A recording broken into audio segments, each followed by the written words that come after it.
जय हिंद दोस्तों, महान स्वाइनी क्लासेस में आप सभी का स्वागत है। मैं राहुल सर आज आपको इसी एक्सरसाइज 3.5 का क्वेश्चन नंबर 4 का जितना भी पार्ट रह गया उन सभी क्वेश्चनों को सॉल्व कराऊंगा। इस क्वेश्चन में कहा गया है कि यश नाम का एक कोई व्यक्ति है जो एक टेस्ट देता है। टेस्ट देने में वो कुछ क्वेश्चन को सही करते हैं और कुछ क्वेश्चन को गलत करते हैं। जैसा कि आपको पता होगा जो माइनस मार्किंग वाला एग्जाम होता है उसमें सही पर आंसर उसका अंक मिलता है, नंबर मिलता है, और अगर आप गलत करते हैं तो आपका नंबर कट जाता है। चलिए आते हैं क्वेश्चन पे। क्वेश्चन देखिए, कहा गया है इसमें यश ने एक टेस्ट में 40 अंक अर्जित किए। उनको 40 नंबर मिला कब? जब उसे प्रत्येक सही उत्तर पर 3 अंक मिलते हैं तथा अशुद्ध उत्तर पर 1 की कटौती होती है। ठीक ना, जब गलत करेंगे तो 1 नंबर कट जाएगा, गलत सही किए होंगे तो उस पर 3 नंबर बढ़ गया होगा। फिर उसके बाद कहा गया यदि उसे सही उत्तर पर 4 अंक मिलते तथा अशुद्ध उत्तर पर 2 अंक कटते तो यश 50 अंक अर्जित करता। टेस्ट में कितने प्रश्न थे? ठीक है, जब वो यक्ष देखिए मान लिए हैं, माना यश ने यक्ष प्रश्नों के सही उत्तर तथा वाई प्रश्नों के गलत उत्तर दिए, तो बताइए जब वो एक्स प्रश्न सही किए, वाई प्रश्न गलत किए और कोई प्रश्न नहीं छोड़े तो कुल मिला के प्रश्नों की संख्या हो गई एक्स प्लस वाई। जो भी एक्स का मान आएगा वाई का मान आएगा, जोड़ देंगे, मिल जाएगा कुल प्रश्नों की संख्या। तो मान लिए हैं कि माना यश ने एक्स प्रश्नों के उत्तर सही तथा वाई प्रश्नों के उत्तर गलत किए। अब चलते हैं प्रश्न के अनुसार। प्रश्न में कहा गया है कि 40 अंक मिलते हैं जब उन्होंने 3 अंक मतलब सही पर 3 अंक मिलता है जब। लिखेंगे प्रश्नानुसार। प्रश्नानुसार बताइए सही पर जब उनको 3 अंक मिल रहा है, एक सही करते तो यक्ष मिलता, एक सही करते तो 3 नंबर ना, सही पर 3 अंक मिल रहा है, एक सही करने पर 3 नंबर मिल रहा है तो एक्स प्रश्न सही किए हैं, एक्स प्रश्न सही किए हैं तो 3 एक्स हो जाएगा। और एक गलत पर वाई, देखिए गलत प्रश्नों की संख्या क्या है? वाई। एक गलत पर 1 नंबर कट रहा है तो वाई गलत पर वाई नंबर कटेगा तो यहां से वाई घटा देंगे, तब उनका जो नंबर मिला के आया 40 आया था। इसको अगर हम इधर लेके आएंगे तो 3x माइनस वाई माइनस 40 बराबर 0। समीकरण नंबर आपका हो गया 1। अब उसके बाद कहा गया है दूसरी कंडीशन में कि जब सही प्रश्न पर उनको 4 अंक मिलता है, जब सही प्रश्न पर 4 अंक मिलता है और गलत प्रश्न पर अशुद्ध उत्तर पर 2 अंक कटते हैं। देखिएगा सही पर 4 अंक, तो सही प्रश्न अगर मान लीजिए वो यक्ष सही प्रश्न किए थे तो 4 अंक अगर मिलेगा तो 4x हो जाएगा, और गलत पर 2 नंबर कट रहा है तो गलत प्रश्नों की संख्या y है तो 2y हो जाएगा, और ये मिला के उनका 50 नंबर तब बनता है। इसको इधर लेके आएंगे तो ये हो गया 4x माइनस 2y और ये माइनस 25 हो जाएगा, सॉरी 50, ठीक है 50 हो जाएगा और ये बराबर 0। यहाँ से हम चाहते 2 कॉमन लेके अपना काट सकते थे, ठीक है रहने दीजिए। ये हो गया आपका समीकरण नंबर 2। अब इन दोनों समीकरणों को सॉल्व करना है, चाहे वज्रगुणन विधि अप्लाई कीजिए, चाहे आप प्रतिस्थापन, चाहे विलोपन, कोई भी लगा दीजिए, आ जाएगा आंसर। चलते हैं यहाँ पे हम वज्रगुणन विधि लगा देते हैं। वज्रगुणन विधि से, वज्रगुणन विधि से जब वज्रगुणन विधि लगाएंगे आप तो यहाँ पे x y 2 वेरिएबल हैं, तो यहाँ पे x y यहाँ पे अचर लिखते हैं, हम आपको बताए भी थे। समीकरण 1 से x का गुणांक यहाँ पे देख रहे हैं 3 है, y का गुणांक -1 है, अचर पद आपका -40 है, ठीक है। अब समीकरण 2 से x का गुणांक 4 है, y का गुणांक -2 है और अचर पद -50 है। अब क्या करते हैं, हम आपको बताए थे कि इसके बाद हम ऐसे लिखते हैं x बटा, इसको ढकेंगे, इसका तिर्यक गुणा करेंगे तो 50 से कन्नम 50, ये हो गया 50 माइनस, इसका जब इसमें गुणा करेंगे तो 40 दूना 80 प्लस में आया लेकिन माइनस लगा के यहाँ पे 80 बराबर ये माइनस वाई बटा, इसको ढकेंगे, इसका तिर्यक गुणा करेंगे, देखिए 50 दिया 150 हो गया, वो भी माइनस, ठीक है फिर माइनस लगाते हैं, ये हम आपको बताए भी थे, ठीक ना। इसके पहले जो वीडियो था अगर उसको आप देखेंगे तो आपको क्लियर हो जाएगा कि वज्र गुणन कैसे करते हैं। इसका गुणा कर दीजिए, फिर उसके बाद माइनस का चिन्ह लगा के फिर इसका जब गुणा करेंगे 40 का 4 में गुणा करेंगे तो 160 आएगा माइनस में, और माइनस पहले से लगाते हैं तो ये माइनस माइनस हो गया प्लस में, तो 160 हो गया, ठीक है। अब उसके बाद फिर बराबर लिखेंगे, और यहाँ पे देखिए जगह नहीं है तो यहाँ पे लिखेंगे 1 बटा, क्योंकि यहाँ पे अब इसका बारी आ गया ना, 1 बटा, अब इसको ढकेंगे इसको ढकेंगे, 3 दूना 6 माइनस 6, फिर माइनस लगा के इसका इसमें गुणा, 4 1 4 माइनस 4 आया, तो यहाँ माइनस माइनस प्लस हो गया, 4 हो गया। अब देखिएगा इसको हम रेस कर देते हैं समीकरण को, ठीक है। जगह बन जाएगा x बाई, ये घटाएंगे तो माइनस 30 हो जाएगा, और ये बराबर माइनस वाई बाई, इसे आप घटाएंगे तो 10 हो जाएगा, ठीक है। और ये बराबर हो जाएगा माइनस, ये 1 बटा, ये कितना आ गया -2। अब तिर्यक गुणा कर दीजिए, कैसे, ये तीनों बराबर है ना, तो किसी दो को हम एक साथ लेके चल सकते हैं। लिखेंगे यदि x बाई -30 इक्वल -1/2, इसको लिख सकते हैं ऐसे, तो ये गुणा कर दीजिए, x इक्वल ये हो गया -30, और ये -2 माइनस से माइनस कट गया, ये कट गया, यहाँ से 15 आ गया, x का वैल्यू आ गया 15। इसका मतलब सही प्रश्नों की संख्या 15 है। अब यहाँ से आपको निकालना है -y/10 इक्वल -1/2, तिर्यक गुणा करेंगे तो -y इक्वल -10/2, ये माइनस से माइनस कट गया, 2 5 10, y इक्वल 5। इसका मतलब ये है उन्होंने गलत प्रश्न 5 किया और सही प्रश्न 15 किया। तो यहाँ पे लिखेंगे अतः कुल प्रश्नों की संख्या, क्योंकि बताना है कुल प्रश्नों की संख्या, कुल प्रश्नों की संख्या बराबर x प्लस वाई। x का मान कितना है 15 और y का मान 5, तो 15 5 20 हो गया, ये आपका आंसर। चलते हैं नेक्स्ट क्वेश्चन पर। देखिएगा इस क्वेश्चन का जो 4 पार्ट है उसमें देखिए कहा गया है कि एक राजमार्ग पर 2 स्थान A और B, देखिए 2 जगह है, एक कार यहाँ से चलती है, एक कार यहाँ से चलती है। एक कंडीशन ये है कि दोनों कारों की डायरेक्शन सेम है, एक ही दिशा में चल रही है, तो कहीं जाके मिलती हैं। फिर उसके बाद दूसरी कंडीशन ये है कि ये मान लीजिए इधर चलती है, वो मान लीजिए उधर से आती है, तब कहीं मिलती हैं। अब ये बताइए जिस कार की चाल ज़्यादा होगी वो उतने ही टाइम में ज़्यादा दूर जाएगी, और वो उतने ही टाइम में जो जिसकी चाल कम होगी वो कम दूरी जाएगी। इतनी बात तो क्लियर होगी आपकी, ठीक है। चलिए मान लेते हैं, माना बिंदु A से चलने वाली कार की चाल x किलोमीटर/आवर है तथा बिंदु B से चलने वाली जो कार की चाल है वो y किलोमीटर/आवर है, ठीक है। दोनों बिंदुओं के बीच की दूरी क्या है 100 किलोमीटर, ठीक। अब पहले कंडीशन में ये बोला है कि जब ये कारें दोनों जब कारें एक ही डायरेक्शन में चलती हैं, एक ही दिशा में, तो ये 5 घंटे बाद मिलती हैं। तो बताइएगा 5 घंटा तो इसको भी मिला टाइम कि तुम भी दौड़ो, और 5 घंटा इसको भी मिला कि तुम भी जब दौड़ो, और ये दोनों चलते चलते चलते चलते यहाँ पे कहीं मिलती हैं। मान लेते हैं कोई पॉइंट है, चलिए मान लेते हैं यहाँ पे सब मिलती हैं। ये बताइए जब ये यहाँ से यहाँ तक जाएगी तो इसको भी 5 घंटा लगा होगा, और जब ये यहाँ से गई होगी तो इसको भी 5 घंटा लगा होगा। देखिए जाहिर सी बात है, अगर मान लीजिए तेज चलेगी तभी ना इसको जल्दी से मिल पाएगी इससे, ठीक है।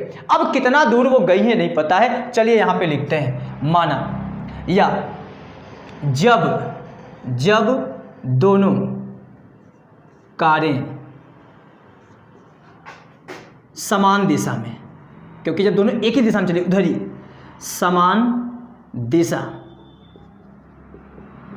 में चलती हैं, तब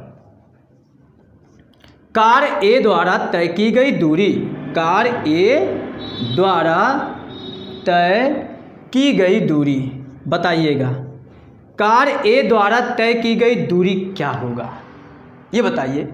जिसकी चाल x किलोमीटर/आवर हो, कार A की चाल x किलोमीटर/आवर हो, और कार A को यहाँ से वहाँ तक जाने में 5 घंटे लगता है तो कार्य ए के द्वारा तय की गई दूरी क्या हो जाएगी? देखिए दूरी बराबर होता है 4 गुणे समय, 40 का है x, समय इसको मिलता है 5 घंटा, तो इसका मतलब है 5x हो जाएगा, इतना किलोमीटर। इसका मतलब ये कार ए जो है 5x किलोमीटर की दूरी तय करती है। ऐसे कार बी जिसकी चाल y किलोमीटर है उसको भी 5 घंटा मिलता है, तो ये आपकी कार जो जाएगी 5y किलोमीटर जाएगी। ठीक है, चलिएगा अब सेम ऐसे लिखेंगे, कार बी द्वारा तय की गई दूरी, बताइएगा क्या हो जाएगा? 5y हो जाएगा। सीधा क्लियर है। अब आप ये बताइए, ए कार इतना दूर गई, बी कार इतना गई, अगर हम दोनों दूरियों को घटाएंगे तो इतना तो आएगा डिफरेंस, 100 किलोमीटर। तो अब आप लिखेंगे तब 5x माइनस 5y इक्वल 100 के 5 कॉमन लेंगे तो x माइनस वाई इक्वल हो जाएगा, ये कट जाएगा, 20 बचे 100। इसे आप मान लीजिए समीकरण नंबर 1, या तो इसको इधर भेज दीजिए x minus y equal minus 20 equal 0, इसे आप समीकरण 1 मान लीजिए। अब उसके बाद इसकी जो सेकंड कंडीशन है उसका हम फिगर बनाते हैं। देखिएगा अब जब ये कारें हमारी, यहाँ पे जगह तो नहीं है, इसको हम थोड़ा सा पास कर देते हैं। ये कार ए है, बिंदु ए है, ये बिंदु बी है। कार ए और बी के बीच की दूरी तो वही है, 100 किलोमीटर है। ठीक है, 100 किलोमीटर है। अब ये कार इधर चलती है, जब देखिए दोनों विपरीत दिशा में, एक उधर जा रही है एक उधर से आ रही है। ठीक, तो ये कोई ऐसा पॉइंट होगा जहां पे मिल रही है। अच्छा, 1 घंटे बाद बोला है, जब दोनों कारें विपरीत दिशा में चलती हैं तो 1 घंटे बाद एक दूसरे से मिलती हैं। तो लिखेंगे जब विपरीत दिशा में चलती हैं, जब विपरीत चलती हैं, विपरीत चलती हैं। बताइए, जब दोनों कारें विपरीत चलेंगी तो ए के द्वारा तय की गई दूरी कितनी होगी? देखिए जगह नहीं तो हम यहाँ पे थोड़ा लिख देते हैं, फिर उसके बाद भी रेस्ट करेंगे। ए के द्वारा तय की गई दूरी, ए के द्वारा तय की गई दूरी, बताइएगा। 1 घंटा इसको भी मिला, 1 घंटा इसको भी मिला, दोनों 1 घंटे में जाके कहीं मिल रही हैं। तो ए द्वारा तय की गई दूरी, ए कार की चाल x है। जैसे हम ये कहें आपकी चाल 5 किलोमीटर प्रति घंटे है, तो 1 घंटा में कितना दौड़ेंगे? 5 ही किलोमीटर ना। इस कार की चाल x किलोमीटर प्रति घंटे है, तो 1 घंटा में कितना जाएगी? x kilometre. इसका मतलब ये चली होगी x किलोमीटर, ये चली होगी y किलोमीटर, ये चली होगी y किलोमीटर। कितने घंटे में? 1 घंटे में। तो बताइए दोनों यहाँ मिल गई तो x और y को जोड़ेंगे तो कितना? 100 के। तो यहाँ पे लिखेंगे कार a के द्वारा तय की गई दूरी कितना हो जाएगा? x kilometre. सेम ऐसे b के द्वारा तय की गई दूरी क्या हो जाएगा? y kilometre. अब बताइए x और y को जोड़ेंगे तो क्या आ जाएगा? x और y को जोड़ेंगे तो 100 आना चाहिए। ये हो गया आपका समीकरण नंबर 2। समीकरण 1 और समीकरण 2 को सॉल्व कर दीजिए। अच्छा, इसको इधर भेजेंगे तो क्या हो जाएगा? माइनस ना, इसको माइनस कर दीजिए, इक्वल 0, सबको एक साइड भेज दे। ये हो गया आपका समीकरण नंबर 2। अब इसको वज्रगुणन विधि, चाहे प्रतिस्थापन विधि, चाहे विलोपन विधि, चाहे ग्राफी विधि, किसी भी मेथड से सॉल्व करेंगे आंसर आपका वही आएगा। चलते हैं इसको सॉल्व करते हैं। इसका आप स्क्रीनशॉट ले लीजिएगा।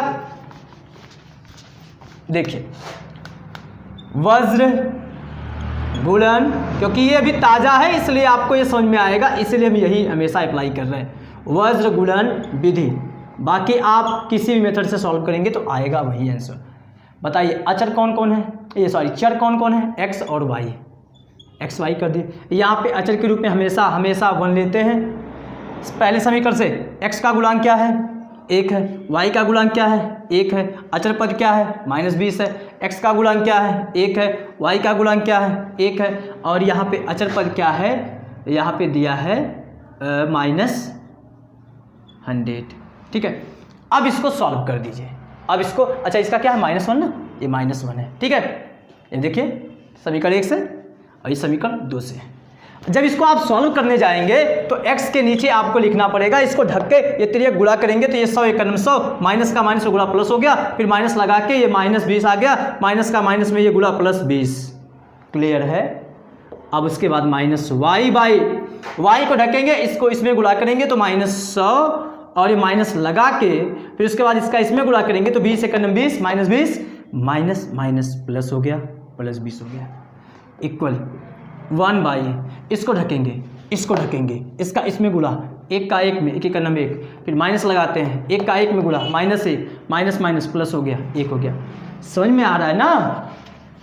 देखिएगा x/120 इक्वल -y/ इसे घटाएंगे तो -80 आ गया, इक्वल 1/2, माइनस से माइनस खत्म। अब लिखेंगे यदि x/120 इक्वल 1/2 तो ये तिर्यक गुणा x इक्वल 120/2, ये कट गया, कितना आ गया 60, क्या km/h, क्योंकि ये चाल है, km/h, x का वैल्यू आ गया। अब यहाँ से समीकरण 2 से लिखेंगे समीकरण 2 नहीं, बस यहीं से, यदि y/80 इक्वल 1/2 तिर्यक गुणा y इक्वल 80/2, ये कट गया, कितना आ गया 40 km/h।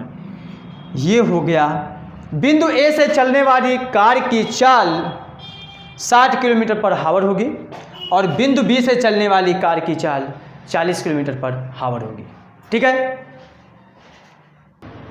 अब देखिए इसी का क्वेश्चन नंबर 5 को सॉल्व करवाते हैं। उसका हम कुछ हिस्सा आपको बता देंगे, बाकी आपको सॉल्व करना पड़ेगा। ठीक ना, हम समझा के उसको छोड़ देते हैं, बाकी आप प्रयास कीजिएगा, लग जाएगा 100% अगर आप समझ जाएंगे तब। ठीक है, देखिएगा 4 का 5th नंबर, इसमें कहा गया एक आयत का क्षेत्रफल 9 वर्ग इकाई कम हो जाता है यदि उसकी लंबाई 5 इकाई कम कर दी जाती है और चौड़ाई 3 इकाई बढ़ा दी जाती है। यदि हम लंबाई को 3 इकाई और चौड़ाई को 2 इकाई बढ़ा दें तो क्षेत्रफल 67 वर्ग इकाई बढ़ जाता है। आयत की विमाएँ ज्ञात कीजिए। देखिएगा क्या करना है, सबसे पहले आप मान लीजिएगा कि माना आयत की लंबाई मान लीजिएगा x, मीटर किलोमीटर किस में मानना है ये खुद बता देगा कि किस में सब लेके चल रहा है। कुछ नहीं दिया है, इकाई दिया ना तो मीटर ना तो सेंटीमीटर। लिखेंगे माना लंबाई x इकाई, ठीक है, तथा चौड़ाई y इकाई। चौड़ाई क्या है?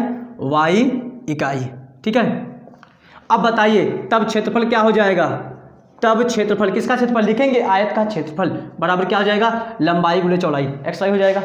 अब क्वेश्चन में कहा जा रहा है यदि उसकी लंबाई को 5 इकाई कम, लंबाई को 5 इकाई कम घटा देंगे और चौड़ाई को 3 इकाई बढ़ा दिए, चौड़ाई को 3 बढ़ा दिए, और जब देखिए नई लंबाई नई चौड़ाई का गुणा नया क्षेत्रफल, तो कह रहा जो क्षेत्रफल है पहले से 9 वर्ग इकाई कम हो जाता है। तो पहले क्षेत्रफल कितना था? xy था, अब क्षेत्रफल कितना हो जाएगा? उससे 9 कम। ठीक है, अब इसको आपको सॉल्व कर देना है। जब इसको आप गुणा कर देंगे, देखिएगा xy, इसका इसमें गुणा +3x, फिर इसका इसमें गुणा -5y, इसका इसमें गुणा -15, और ये हो गया xy -9। xy से xy कट गया, xy नंबर एक साइड करके अपना समीकरण बना लीजिएगा। अब चलते हैं इसी के सेकंड पार्ट में। क्या बोल रहा है? यदि लंबाई को 3 इकाई और चौड़ाई को 2 इकाई बढ़ा दिया जाए। बताइए नई लंबाई बढ़ के मिलेगी, नई चौड़ाई ये बढ़ के मिलेगी, कितना 3। फिर उसके बाद कह रहा है कि तब क्षेत्रफल जो होता है 67 बढ़ जाता है। अब पहले क्षेत्रफल कितना था? इतना था, अब क्षेत्रफल आपका बढ़ जाता है 67। अब इसको सॉल्व कर लीजिएगा, xy कट जाएगा दोनों का, फिर उसके बाद ये भी समीकरण 1 यहाँ बनेगा, 1 मिलेगा, यहाँ समीकरण 2 बनेगा, और दोनों समीकरणों को सॉल्व कर देंगे तो आयत की विमाएँ पता चल जाएगी, मतलब उसकी लंबाई और चौड़ाई पता चल जाएगी। तो आशा है कि आपको समझ में आया होगा, और अगर दोस्तों समझ में आया है तो प्लीज़ चैनल को सब्सक्राइब कीजिएगा और बेल आइकन को ज़रूर प्रेस कीजिएगा। Thanks you.